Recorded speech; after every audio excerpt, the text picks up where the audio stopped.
Exercise 5, Part A. You will hear a business studies tutor giving a talk about the length of the working week. Listen to the talk and complete the notes in Part A. Write 1 or 2 words only in each gap. You will hear the talk twice. In today's session, we're going to discuss the working week. For many people, this is 9 to 5, 5 days a week, but it varies widely.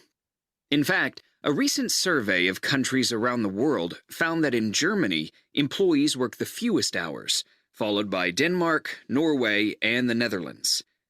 Luxembourg, which is one of the smallest countries in the world, and where workers spend an average of only 29 hours a week at work, is the most productive. That's in relation to the population, of course. Mexico and Costa Rica are where workers spend the most time at work. Recently, researchers have been investigating whether there's a link between hours spent at work and the amount of work done. Do employees work more effectively if they have more time off, for example? And are there other advantages to consider? For the last 2 years, a care home in Sweden has trialed a 6-hour working day. The results? Overall, their spending increased by 20%.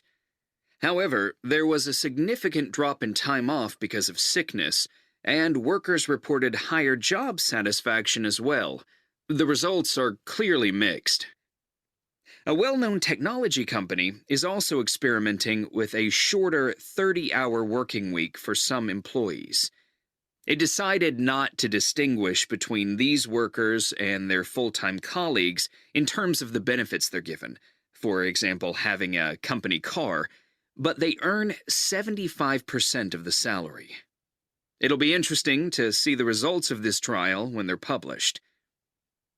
Another example is a New Zealand finance company which is trying out a 4-day week.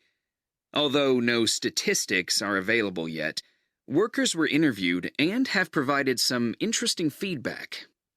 One frequent comment is that their offices are much quieter and they can concentrate more easily.